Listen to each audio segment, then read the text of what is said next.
In today's video, I'm going to teach you how to make grid paper in Microsoft Word. Creating your own grid paper in Word is simple and highly customizable, making it perfect for maths exercises, drawing, planning, or design projects.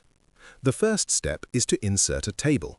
Go to the Insert tab on the ribbon, click Table, and choose the number of rows and columns you want. For example, you can select a 6x6 table or any size that fits your needs. For this demonstration, I've chosen a 6x6 table. Once the table appears in your document, we'll adjust the cell size to make each square uniform. Click on the table to select it, then go to the Layout tab. Set the row height to your preferred size, such as 0.4 inches, and set the column width to match, ensuring the cells are perfect squares. Press Enter after entering the measurements, and your table will now have evenly sized cells. Next, we need to expand the table to create a full grid.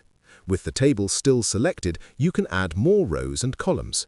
In the Layout tab, use the Insert Below option to add additional rows, pressing it multiple times until you reach your desired length. Then use the Insert Right option to add extra columns if needed. This will give you a complete grid for your graph paper. Now it's time to style the table. Go to the Table Design tab and select Modify Table Style. Here you can adjust the line thickness, border color, and even the theme color. For this example, I'm simply changing the border color to a lighter black, which gives the grid a clean and professional appearance.